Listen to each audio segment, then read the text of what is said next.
stick together because, you know, just about every spring we have ourselves get flooded out and the rest of the world, you know, doesn't know the heck that we go through. But I'm very happy to be here in Wapello City because I love the fact that we as Iowans almost try to purposely confuse people who come from outside of our state. Because, see, there's a Wapello City and there's a Wapello County. There is a Des Moines, the city, and there's a Des Moines, the county. And somebody asked me, why do you Iowans do that? And I'm like, it's just to mess with you people from out of state, honestly. But I do want to introduce two very wonderful people here tonight. There is a young woman named Brandy, who is a big Andrew Yang fan. And she is here with her daughter, Mercedes, who is a big Andrew Yang fan, who is 17 years old and is going to be joining the United States Navy. Yeah. So I think we should definitely thank her for that. So I'm going to have them come on up here so that they can introduce Andrew Yang. Oh, and she's a wrestling fan, so that makes her extra special. My name's Brandy. Can you hear me? Yes. Okay, my name's Brandy. I have lived here in Wapello all my life, and honestly never heard of Andrew Yang until a couple weeks ago when my Aunt Kathy had called and said there's a Q&A going on here in town and wanted to know if I would be interested in going. She threw out there that the proposal he asked for the $1,000 a month, and I thought that would be incredible. So I went, and while we're there, Matt was talking about the healthcare options. And working in a pharmacy here in town, I know people struggle daily on paying for their medicines. How am I going to pay for this? Oh, I got to pass this. I can't take this from this.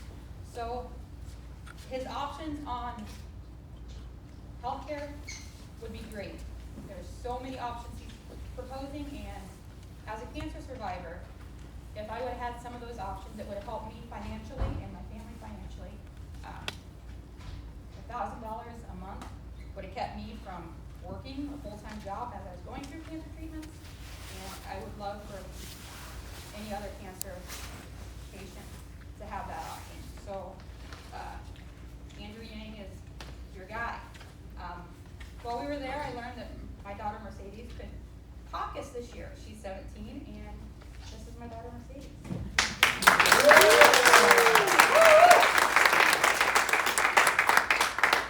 Hi, my name is Mercedes. I am 17 years old.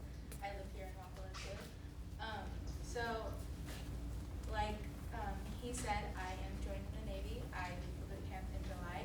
I'm not really a big fan of politics because it's just a lot of opinions that I don't agree with other candidates and things like that. And the last presidential race, I was 13, so I really couldn't get involved. But now I'm 17 and I will be turning 18 in May. So I went to the Q&A with my mom because she asked me if I wanted to go, considering, and I wanted to go because I wanted to learn about the new presidential candidate that I've never heard of also, and possibly my new commander-in-chief. So while we were there, he mentioned something about reverse boot camp, which allows people that are leaving military after retiring and going into jobs. Some veterans don't get that opportunity. They either have to retake the class, which is a waste of time and a waste of money when you've already learned it, and you're just doing it for really, you're not bettering anything. So he would like to have the veterans that retire to actually get to be able to do those jobs without going back to classes and things. And so that is why I am here today. So I am proud to introduce our next president and my next commander-in-chief, Andrew Yang.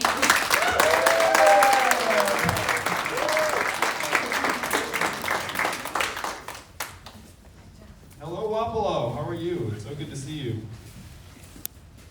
I'm just so blown away by Mercedes and your family. The fact that you're going to be enlisting in a few short months, it's incredible. I was just talking to Danny, who's another military vet. How many of you are on the military vets? I can see that some of you are. We have to do much, much more for people who served, protected our country, and then come home. To me, instead of buying an extra aircraft carrier, we should be spending that money on vets.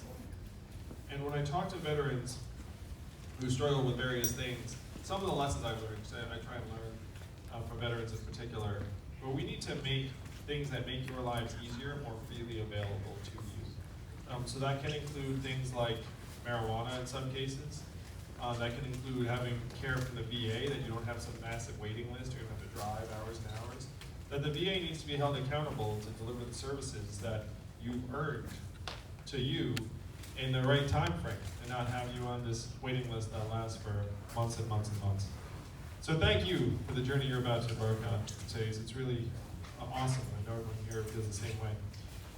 I am Andrew Yang. How many of you have seen a television ad with my face on it? Very exciting, because we spent a lot of money on those ads. Very sad. Didn't reach you.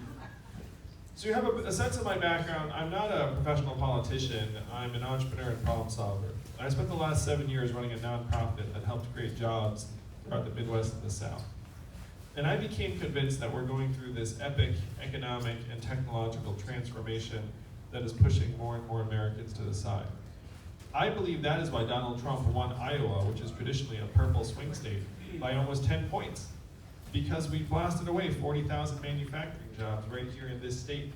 And when you go to those towns in Iowa that lost those jobs, after the plant closed, the shopping district closed, people left, the school shrank, and that community has never recovered. And in that environment, then people will turn towards a leader that is suggesting that he can turn the clock back or do things that are going to help bring back a better way of life. And to me, that sense of struggle in those manufacturing communities, I saw the exact same thing happen in Missouri, Wisconsin, Pennsylvania, Michigan, Ohio, over my years running this organization. So I'm running for president to help provide a new way forward for all of us to make the economy work for us a lot better than it's working right now. And we're in a relatively rural area in Iowa. How many of you have noticed stores closing around where you live here in Wapello? Now there are a few reasons for that, but one of the big reasons is Amazon. Amazon is soaking up $20 billion in business every year, closing 30% of America's stores and malls. How much did Amazon pay in federal taxes last year? Zero. Zero. That is the math. I know, some of you are like, zero what? Like, how did a company that big pay zero? But they did. They paid zero. Not just them. Starbucks paid zero. Like, a lot of the biggest companies have somehow gamed our system to the point they pay zero. So they're absorbing $20 billion in business, closing 30% of Main Street stores and malls, and paying zero in taxes. And so there's a sense that you're getting sucked dry in your communities because all this value is flowing out and not enough is coming back.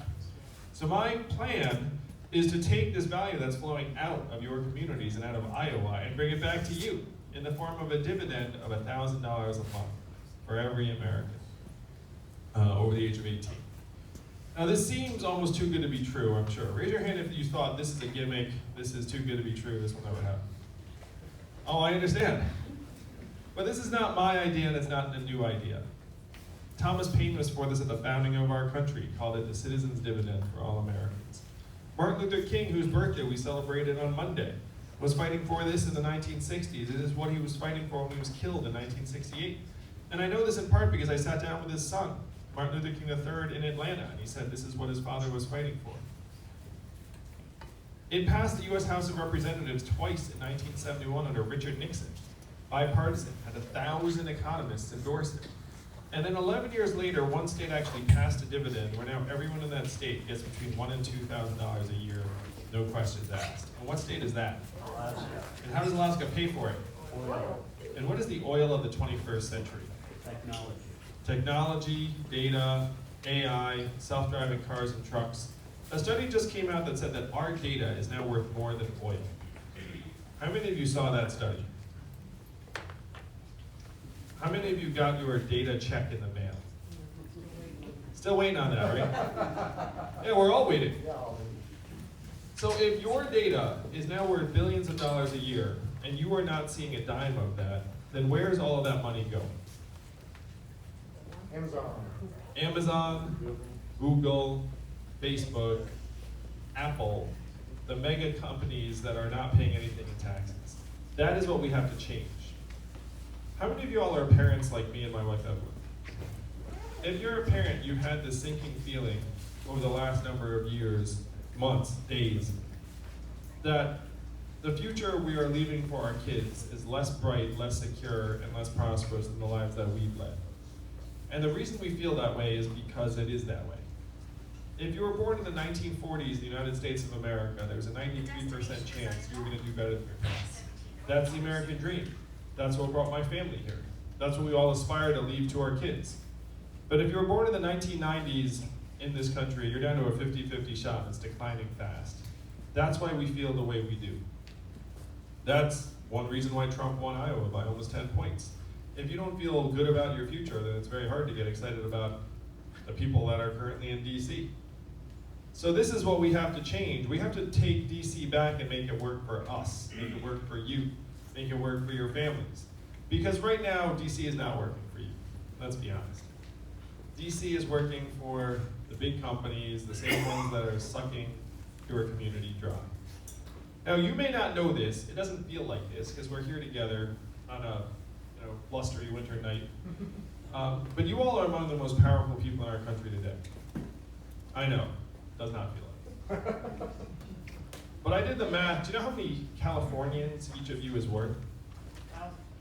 1,000 Californians each. That's right. So look around this room tonight. How many of us are there? I'm going to give a Trumpian estimate.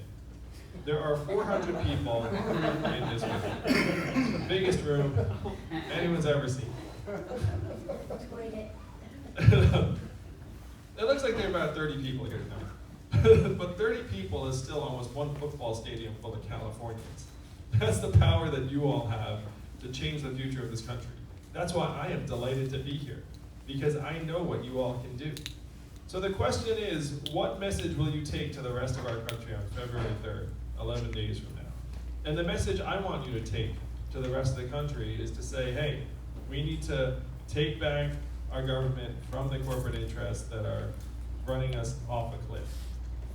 And I'm going to suggest to you all that I'm the ideal candidate for that, because I owe the companies nothing. We raised $16.5 million last quarter in increments of $35 each. So my fans are almost as cheap as Bernie's.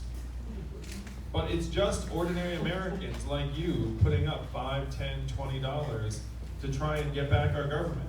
And I joke, the companies would never send the Asian man no one has ever heard of to do their bidding. That's not like a rational plan. I'm not someone who aspired to be president of the United States. My wife will tell you, if she thought I was going to run for president when we were dating, she would have run the other direction. I'm running for president because I think we need to do better. I'm running for president because I see, like you all, I'm a parent, and I've seen the future that we're leaving for our kids, and it is not something that we should be willing to accept. We have to deliver better for them. And you all have the power to deliver better for them. That's the magic. So this dividend of $1,000 a month that you think, oh, that's incredible, it's actually deeply American. It's been with us for decades. They already do it in Alaska. And if we take the value that's leaving your communities and bring it back, give you your tiny slice, your fair share of every Amazon sale, every Google search, every Facebook ad, every robot truck mile eventually, we can put this $1,000 a month into your hands and build a trickle-up economy from our people, our families, and our communities up. 12 years ago, we had a choice between bailing out Wall Street for $4 trillion or keeping Americans in our homes. Which do we choose? The banks. Y'all remember voting for that? Nope. No one voted for that. We never would have voted for that. If you put it to the American people, which would you prefer? The banks, the homeowners? We would have gone homeowners 100%. But our government did not care about what we thought. Our government decided the banks were where the need was. I was so disgusted by this, frankly, that I quit my job. I went home to my wife and said, hey baby, I'm gonna quit my job, start a nonprofit that's going to try and do good in the country because I'm just so disgusted by what's going on with our leadership. And I had to say, I had nothing to do with it. I was just in the area. But it was so dirty that I said, I'm going to have to get this stink off of me somehow. And so I'm going to start this nonprofit and try and do some good out in the country. But now I know we need to go much, much bigger. We need to turn this thing around and get the economy working for us. Right now, we've been brainwashed to think that we all serve the economy, and what I'm saying is the economy serves us. And the illustration I would use is my own family. My wife is at home. Well, no, right now she's not at home. She's in Iowa City, and she's campaigning with me. Our boys just arrived. But ordinarily, she's at home with our 2 boys, one of whom is autistic. And what is her work included in our economic measurements right now? She gets a 0. Every stay-at-home parent gets a 0. How about caregivers who are taking care of ailing loved ones? That's a 0. How about volunteers and activists who are trying to keep our community together? That's a 0. Coaches and mentors trying to help kids like Mercedes? 0 almost all the time. 98% of artists get a 0. You know what are getting a 0 now that we don't think about, but it's really profound? Local journalists. You know what doesn't function as well if you don't have a newspaper in your town? Democracy. Because how the heck can you vote on what's going on in Wapello if no one's even paying attention to or can tell you what's going on in Wapello? These are the things that we're supposed to value the most as a country. Our family members, our communities, our democracy, and they're getting zeroed out one by one by one. So this is our chance to change that, to rewrite the rules of the 21st century economy so they work around us. To say instead of the corporate profits being the center of the universe, we should make our own health and life expectancy, our mental health and freedom from substance abuse, the number of us who can retire in quality circumstances, whether our kids are going to live a better life than we've lived. These are the core measures of our country, and this is how I would measure our success as your president. And I'll present those numbers to you every year at the State of the Union. I'll be the first president to use a PowerPoint deck at the State of the Union. Yeah. If you like that, you came to the right place. We're going to make it happen right here. That's the fun of it. So you're getting these messages about how great things are going, and then you sense that things are actually not going great. So you have record high corporate profits. You know what else are record highs in the United States of America right now? Stress, depression, mental illness, student loan debt, substance abuse, homelessness, suicides, drug overdoses. It has gotten so bad that our life expectancy as a country has declined for the last 3 years in a row, because suicides and drug overdoses have each overtaken vehicle deaths for the first time in American history. You know the last time American life expectancy declined 3 years in a row? The Great Depression is a great guess. You have to go back a little bit further back. It's the Spanish flu of 1918, a global pandemic that killed millions. It is highly unusual for your life expectancy to ever decline in a developed country. It ordinarily goes up because you're getting stronger and healthier. But here in the US, it's gone down and then down and then down again. So if your corporate profits are going up and your life expectancy is going down, you kind of have a problem. And you kind of need to match those up. And this is one of the problems with DC, just seeing the dollar signs and not seeing what's going on in our communities. I want there to be term limits for members of Congress. Yeah. I think their goal should be to go to DC, do work on your and our behalf, and then come home. It should not be to crouch there for as long as possible. And I know how to pass this. This is going to be magic. I'm going to be your president a year from now, and I thank you for that. So I'm going to be your president, and then here's how we're going to get term limits passed. I'm going to go to the members of Congress and say, hey, how about we have 12-year term limits for all members of Congress? But here's how we get it passed. We say current lawmakers are exempt. Do you think they'll pass that? Yep. Oh, they'll pass that the next day. They'll be like, we do this for the American people. Because they'll be like, I'm exempt. I can walk around like some kind of super legislator. Because, you know, like everyone else has to rotate out, but then they don't. But then eventually they'll rotate out too, and then you'll wind up with a legislature that actually responds to you. I'm for a lot of things to try and clean up our government. It's not just term limits. We have to end the revolving door between government and industry. We have to make it so it's essentially a one-way trip. Like if you're going to work for government, you have to be working for us and not just angling for another high-paying job after. And that culture starts at the top. So as your president, I will pledge, I will never take speaking fees for personal gain for the rest of my life.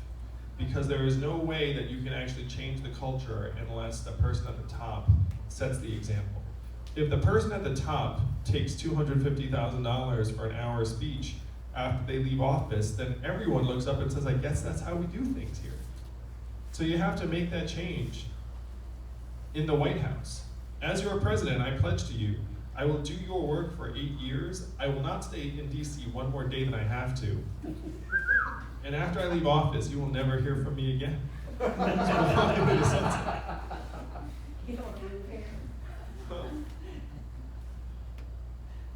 So these are the real problems in our society that frankly helped get Donald Trump elected.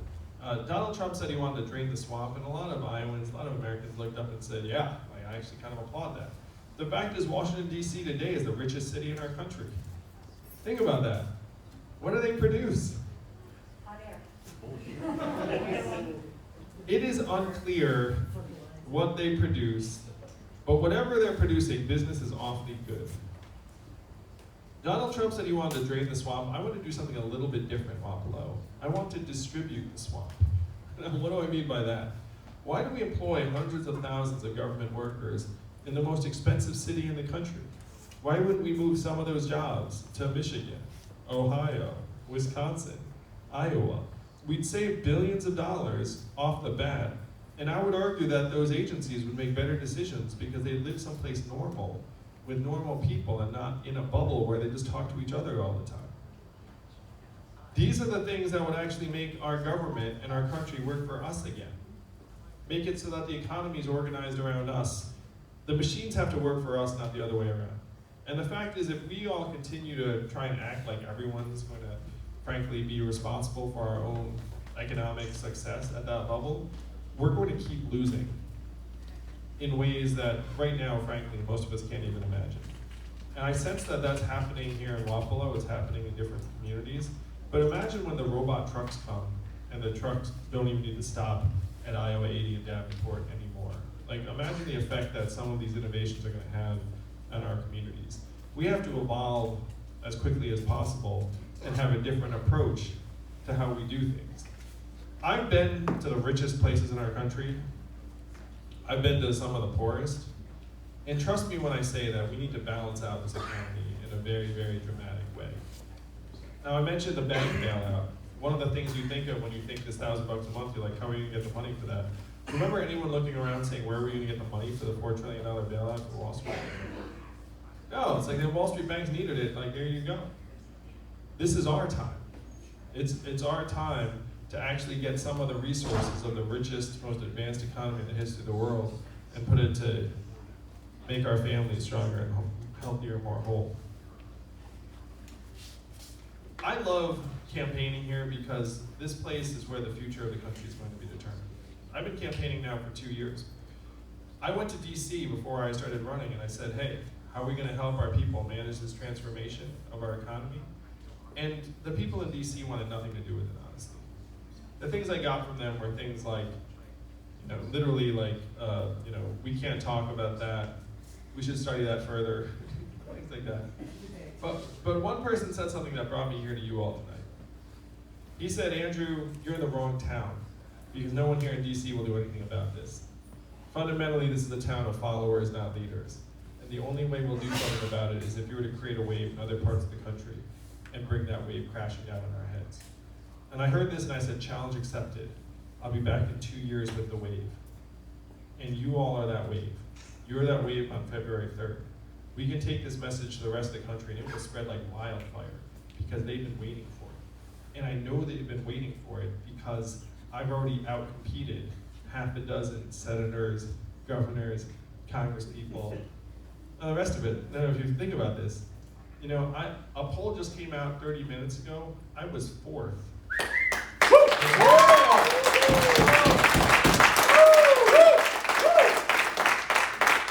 with your help, we can turn this country around very, very quickly. Donald Trump is our president today because he had a very clear message. He said he was going to make America great again. What did Hillary Clinton say in response? America's already great. America's already great. You remember that? It's been a long 3 years, I think. But it's now coming to an end. That response didn't work for many Americans because the problems in our communities are real. We have to acknowledge those problems and their depth and severity, but then we need real solutions that will actually move our communities forward. What were Donald Trump's solutions? Build a wall, turn the clock back, bring the old jobs back. Wapello, you know we need to do the opposite of these things. We have to turn the clock forward. We have to accelerate our economy and society to rise to the real challenges of our time, like climate change. We need to evolve in the way we see ourselves and our work and our value. I'm the ideal candidate for this job because the opposite of Donald Trump is an Asian man who likes math. Thank you all very much. You know this, but math is an acronym, and what does it stand for? Make America think harder. Make America think harder, that's right. And that is your job on February 3rd. It's your job to move this country we love so much. Not left, not right, but forward. And I know that's just where you're going to take us. Thank you all so much. And now let's take some questions. Very fun, very exciting. Wow, look at him. It looks so forbidding with the mic. You're like sizing them up, being like, maybe I'll give you this mic. My name is Josh Jackson. I'm a local tech entrepreneur, and I specifically consult with local government, K-12 school districts, internet service providers, working on a product to monetize the data to basically prevent ads coming into the local communities. Wow, that's pretty good. I was a very unique situation where they have 120 independent service providers. So your data sources are aggregated to 120 different specific sources that are leveraging that data against you. I mean, it solves this caucus power issue. But specifically, I've been a DoD contractor, defense contractor, and the privatization of the military becomes a larger issue from a spending perspective. What's your opinions on privatization? So interesting, Josh. We're spending about $700 billion a year on our military-industrial complex, and as you're suggesting, a lot of that's going to contractors in various ways. It's a problem on a couple of levels. One is expenses, you're suggesting. I've had stories about someone who said that they worked for the government, and then they quit their job, and then they just got hired as a consultant doing the exact same job they just did for the government, but now they're getting paid more, and the consulting firm that they work for is getting their salary on top of it again. You know what I mean? So I've heard these stories out of the folks in DC. It's why DC is the richest city in our country now. Because a lot of that stuff's going on, as you know. We need to rationalize our spending in the military-industrial complex, in my opinion. And for those of you who have served, to me, we should not be sending our men and women in the armed forces into harm's way unless there's a very clear, vital national interest and we have a defined time frame where we can bring them home. The most recent example, 75% of Americans want nothing to do with war with Iran. So how the heck were we at the brink of war with Iran? It's because Congress has ceded its constitutional authority to declare war to the executive branch and said, we want nothing to do with it. You have the AUMF now, so you can decide. And that's not the way the Constitution set it up. I would tear up the AUMF and then go to Congress and say, look, it is up to you to declare war. I would then look at the $700 billion we're spending on the military-industrial complex and say, is this really the best way we can spend this money to make ourselves safer and more secure? What are the biggest threats of this era, in your opinions? Cyber, climate change, AI, which you could link to cyber, loose nuclear material. I would say proliferation of military drones because like our drone superiority is now fading. There are 30,000 military drones in the hands of 95 different countries. Very hard to secure an American location from the size, something the size of a vacuum cleaner that's just flying through the air. So here are some of the problems that are upcoming. And a lot of our conventional military spending does not necessarily address those sorts of threats. So we should be looking at some of the money we're spending on our current conventional armaments and devote it to cyber, devote it to trying to make ourselves stronger and more resilient and adaptive to climate change. And hopefully if we went down this path, we would be able to squeeze out some of what you're describing with the privatization of the military, which has financial problems, but it also has agency problems, where you have private companies essentially making life or death decisions on behalf of the government in a way that was never designed. So I thank you for the work you do, man. It sounds like you're trying to look out for the people here. We have to somehow get the military-industrial complex spending under control. And one of the places I would put some of that money to work is infrastructure, because infrastructure has a much higher economic return, and it's going to be an evergreen need for us. You know, I mean, we're going to need infrastructure investment forever, essentially, particularly with climate change coming. Yes, or you can decide, but I'm sure. Hi, my name is Mark Donald. I have a question on Second Amendment rights. I know the vast majority of people support stronger background checks, red flag restrictions. Yeah. I would like to see one Democrat, hopefully you, announce, and the statement I think would have quieted the Virginia rally, would have stopped them in the tracks. If one Democrat candidate would announce, if you pass the guidelines for a background check, you're not on the red flag list, that we will pass legislation to guarantee government will not take your guns as long as you maintain those guidelines. You'd win hands down.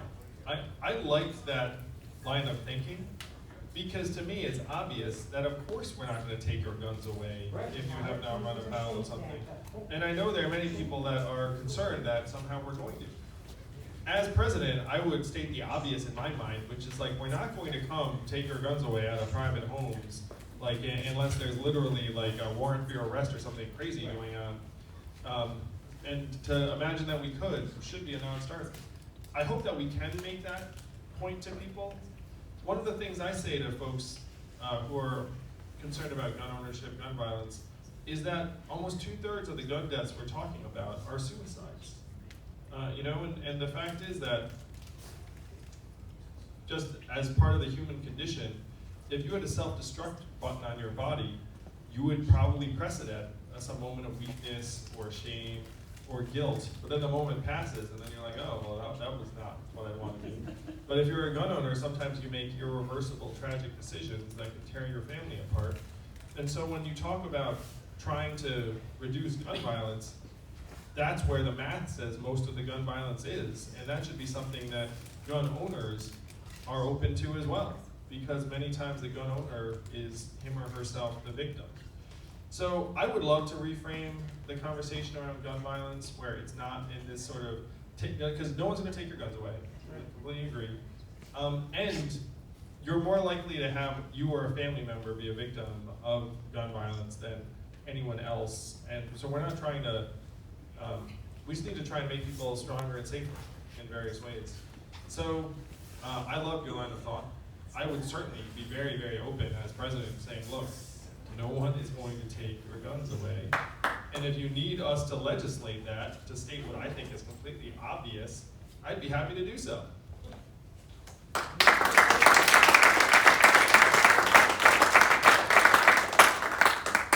don't even know what that would look like if you were to try. That would just be madness.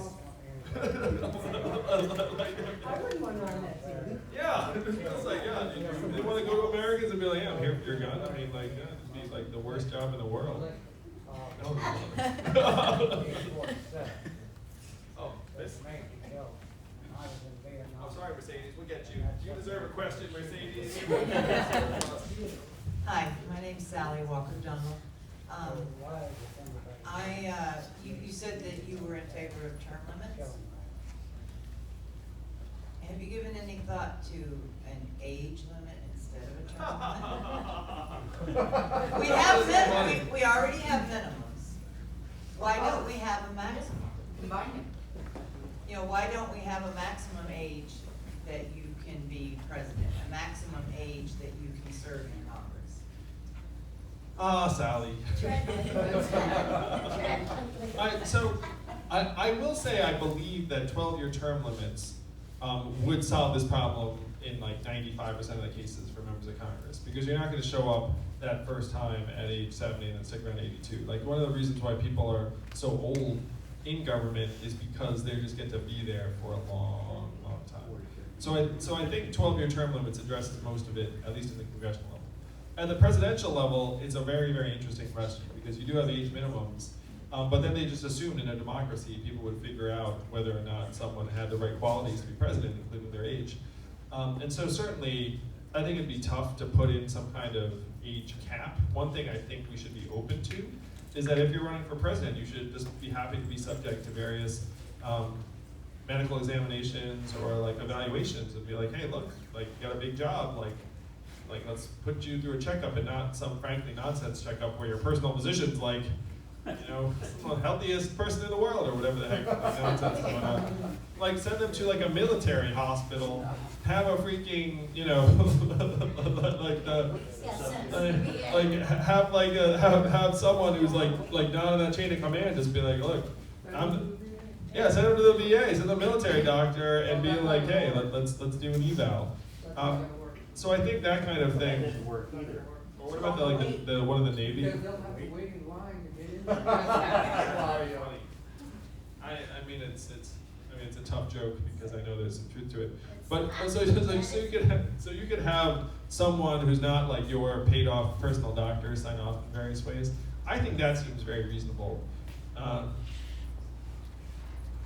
there is a bigger point here about the fact that right now our government is unfortunately more and more disconnected with the everyday experience of most of us. And one of the things I'm obviously passionate about is that we are 25 years behind on technology. We got rid of the Office of Technology Assessment in 1995, 25 years ago. So if you feel like Congress doesn't understand technology, they literally have been getting no advice on technology for 25 years. No, I mean, the whole thing. And the rate of change now is so fast that being 25 years behind is a major, major catastrophe, honestly. Because if the Chinese leapfrog us in artificial intelligence, oh my gosh, is it gonna be really, really tough for us to maintain our global leadership. And as your president, I will do everything in my power to make sure the US maintains at least parity in artificial intelligence. Because right now we are in danger of being leapfrogged by the Chinese because they have more access to more data than we do. And data makes AI smarter. They also have more computing infrastructure than we do because their government put tens of billions of dollars of resources and just said, hey, all the computing infrastructure you need. They literally have islands covered with servers, like something out of the Matrix or some science fiction movie. And I've sat with our leading technologists in our country, and they've said to me, look, we'll spend $1 billion, we'll spend $2 billion, we'll spend $3 billion, but we can't spend $15 billion like the Chinese are. Like, we could actually use a hand here. And as president, I said to them, look, after I'm president, again, thank you, Wapello, after I'm president a year from now, I will partner with our leading technology firms and say, we will help match the Chinese resources, but in return, you have to have someone from our government in the room to make sure you don't do something highly, highly problematic or disastrous. And I said, does that seem like a fair trade to you? And they said, that does seem like a fair trade. And that's a fair trade for us too, because if we lose in that AI arms race, we're gonna lose on a historic scale. How do I get on that topic? I don't know. I think Mercedes, you had a question, right? So who is your running partner in this race? Who's my running mate? So first I have to be your nominee, so after that. And so the criteria I have for my nominee, the short answer, Mercedes, is I don't know with certainty who my running mate's gonna be. But I will tell you all what I can say for certain. That person's going to have extensive relationships and experience on Capitol Hill. Because you can't have the outsider entrepreneur president who doesn't have someone who knows who to call, how to get things done. And if you look at not so distant precedent, when Barack Obama became president in 2008, what's the first thing he did? Joe Biden. Why? Because Joe Biden had been on Capitol Hill for decades, and so he had really strong relationships. So I essentially need a Joe Biden type figure to be my complement and teammate. I will say that I prefer to have a woman in that role because I just think things run better if you have men and women working together. And I said in a recent debate that if you get too many men together and leave us alone for too long, we kind of become morons. And you don't want that at the highest levels. We already got that. Yeah, let's turn the page on that, right? So that gives you a sense as to what I would want in a running mate. But we're still taking meetings on that. All right, thank you guys so much for being here. How about another round of applause for Andrew Yang? Thank you, Wapello. Let's make history. These are the conference forums on February 3rd. Yeah, let's take this whole country around and go over there and see the people that do it. Thank you so much. If you would like a photo with Andrew, you can line up right here in front of me. We will take care of that for you. Thank you, guys.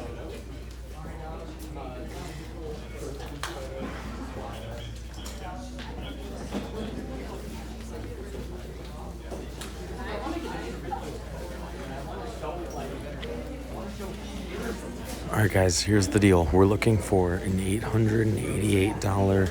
Oh wow, the FPS just went dead.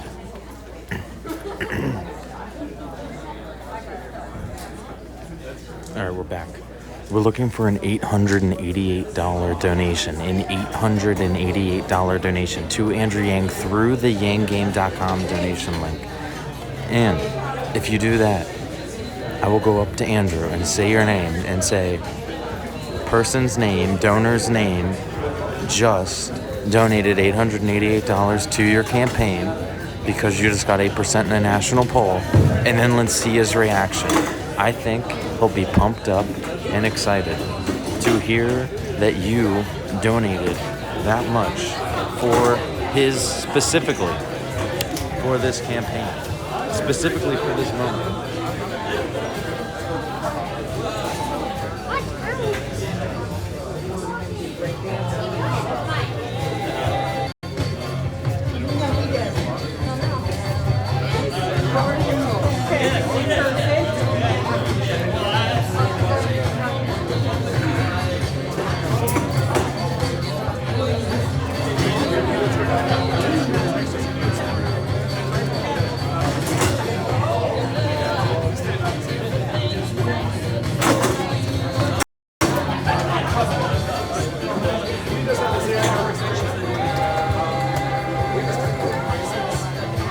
I have terrible connection over here. We gotta move. Oops, I'm so sorry. I'm not hot. Okay, that's work, that's fine. Where can I get internet? Can I get internet over here? Can we get internet over here? Can we get internet over here? Oh, internet. Good luck with all that. Alright, we have to stay in this spot here because this is the only place I have internet.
Not too bad. Day's not over yet.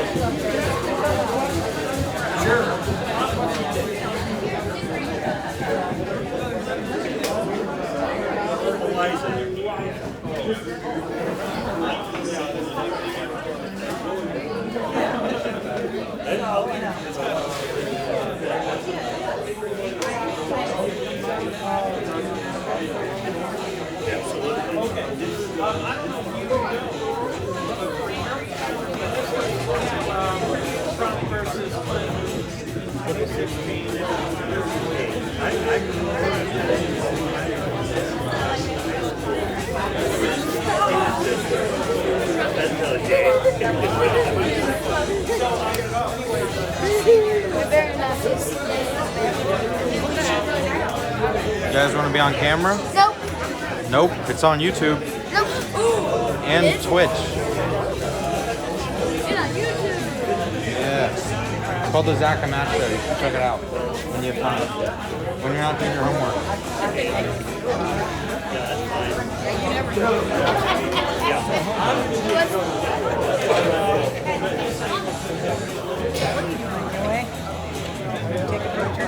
No, you're. I'm. If anything, I'm in your way.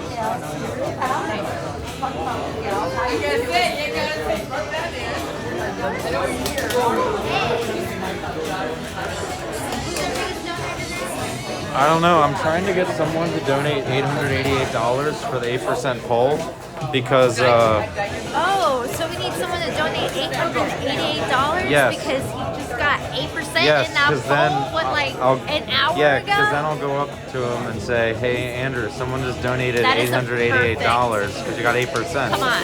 And I want to see his reaction. That would be pretty sick. That would Yeah. be pretty sick. If anybody has $888, they just have in their mattress, cushion, sofa, maybe a savings account that just happens to have $888 to spare. I know it's hard, but this is a historic campaign, and we need your help because we need all the help we can get. Thanks, guys. Thank you. Thank you. Thanks so much for helping us out. Holy crap! Someone just did it! Wait, what? Someone just did it! Oh my God! Mudasir just donated $888 Who? to Andrew Yang's campaign. Mudasir! Mudasir, Mudasir just did it. Demand Mudasir just did it. Wow. Now I just gotta make sure my frames per second stay on because the thing keeps crashing. Oh no. But like, Okay. I don't want to miss the moment on camera. No, thank you so much. Someone did it. 888. That's insane. Yang? Gang. Yang's gonna have quite.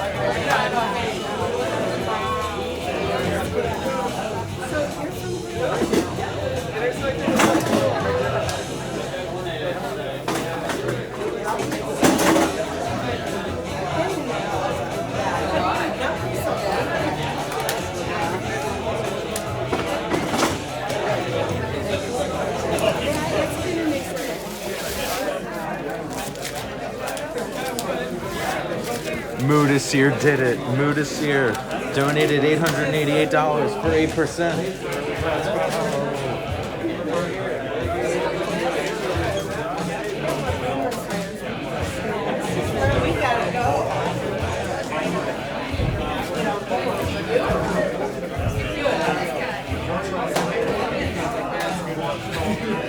Thank you.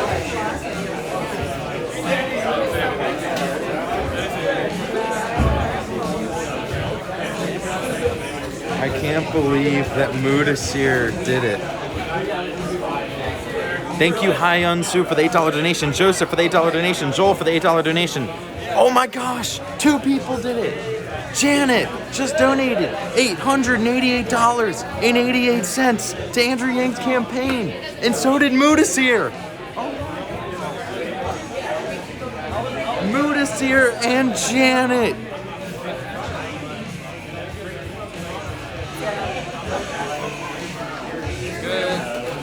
Is this live? Is this Yeah, live stream? live stream. Oh, sick. And we're trying to get donations for Andrew Yang. And my pitch was someone donate $888 to his campaign for 8%, and we just had 2 people do it. 8% of what? 8% nationally. New polls came out. Andrew did 8% nationally in 4th place. Ahead of Buttigieg, ahead of not Biden, ahead of Bloomberg, ahead of Steyer. 8%? Yeah, ahead of Amy Klobuchar. Moving up. From 5% to 8?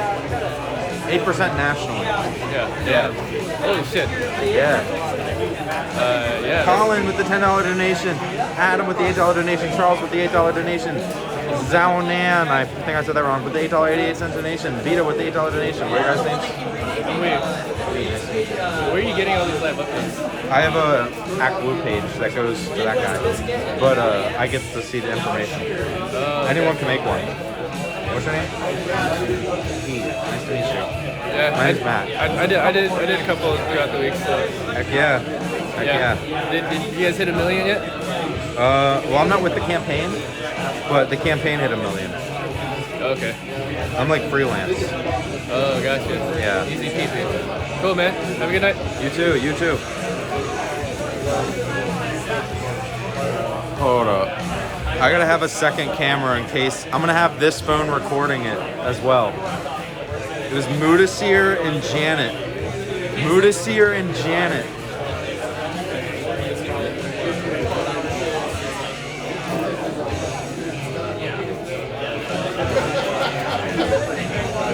Mudasir and Janet. We're going into ultra wide mode so that when Andrew finishes what he's doing, we can go up in an attack.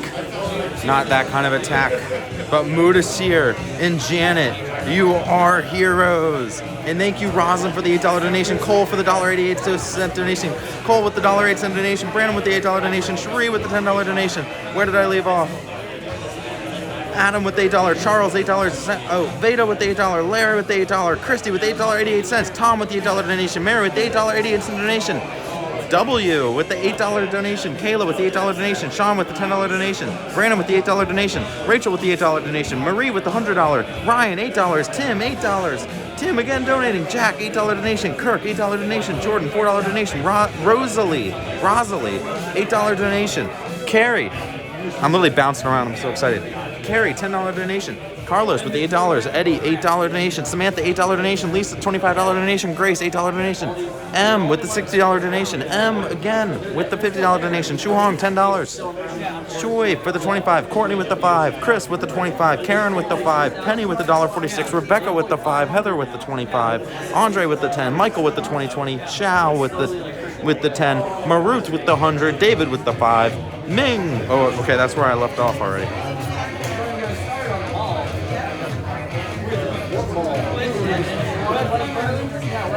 Mudasir and Janet are amazing. But all of you are amazing. But tonight it's especially Mudasir and Janet. I'm keep refreshing the page in case someone else does it. I keep just refreshing. Okay, Zach just said he's got to take them, which means we got to get in the way and hopefully not lose our internet.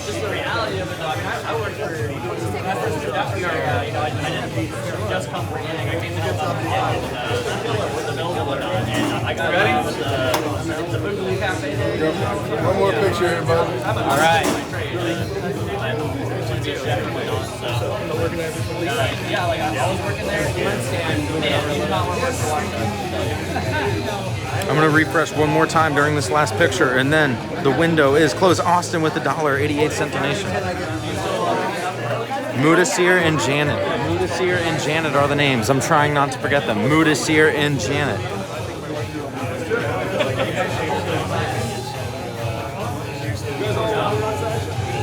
In the middle.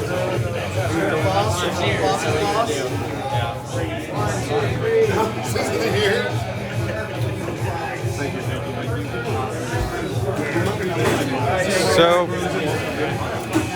Mudasir and Janet were just so excited that you got 8% in a national poll that they each decided to donate $888 to your campaign.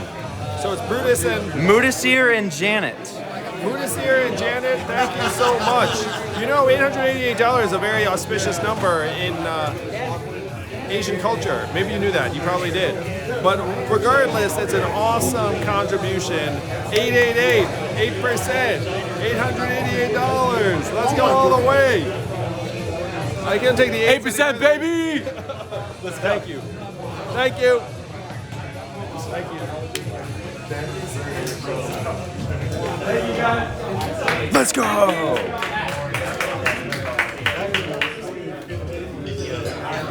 Jessica. We had another one. Janet donated $888.88. Yeah. People that donated and they just both got shout outs. Yo, y'all deserve that so much. Thank you guys so much. You're helping on this incredible campaign. Heck yeah. Do it without you guys. Oh no! Oops. All right. I don't want you to miss your bus, so. Oh, yeah. Yeah, bye. See you tomorrow.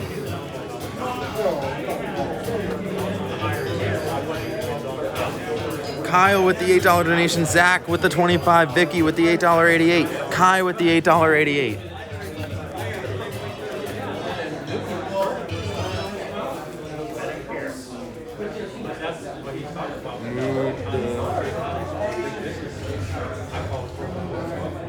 They hold the hostage, and they do them all over the U.S. also.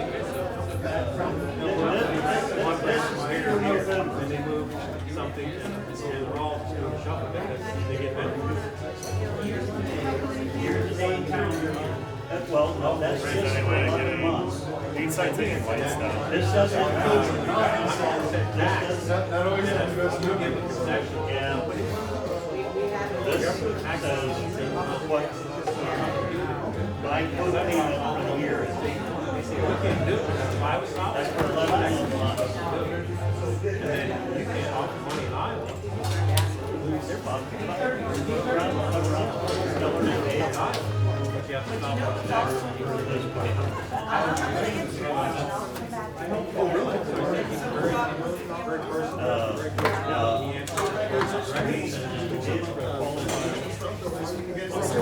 gotta go to iMovie now.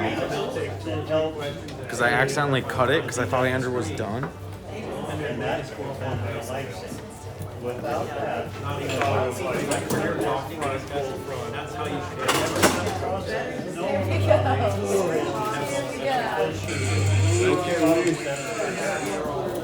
they help her line up. This is great. Let's watch it. Let's watch it together again. Sear and Janet were just so excited that you got 8%.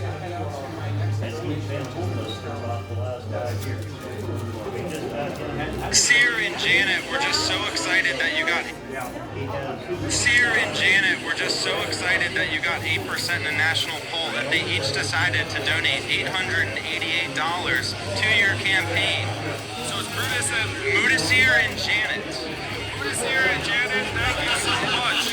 You know, $888 is a very auspicious number in Asian culture. Maybe you knew that, you probably did.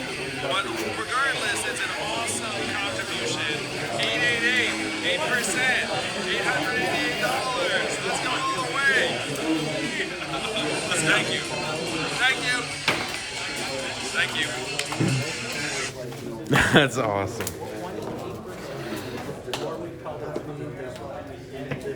Can't use rifles. Well, you can use, they call them straight ball ammunition, pistols, and rifles. I use the shotgun. This is going up on Twitter ASAP. Let's see if I can pull an interview real quick. No, up to like 357, 944, 45, anything that's pistol. Then they make the caliber. And it's got to be straight ball because most rifle ammunition tapers down. It's legal.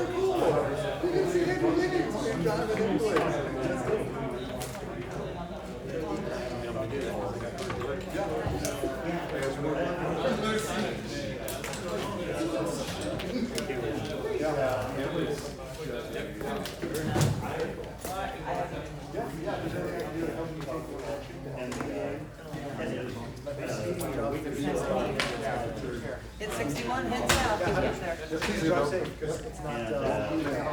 Bill, you stay in the same hotel as us? Drive here. Yeah, our motel's closed.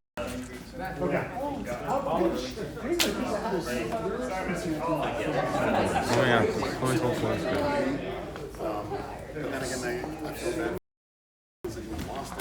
Good luck, sweet dreams. Just me and a fifth. Are you a volunteer? I'm a organizer, yeah. Organizer, okay. Are organizers allowed to answer questions on camera? No, I got in trouble for giving you directions last time. So. Yeah, I think I remember. Yeah, okay, that was Stay away you? from me. Was that you? Yeah, stay away. Okay. Here. Your bio. No, it's alright. No, I mean, it was just, I was just giving you directions. Yeah, it all worked out. No worries. All right. That means stream. I've run out of people to try to interview, so we're ending it for tonight, but we'll be back at 11 a.m. tomorrow. Thank you once again, Janet and Mudasir, for donating $888 each to Andrew's campaign for the 8% national poll. Let's go.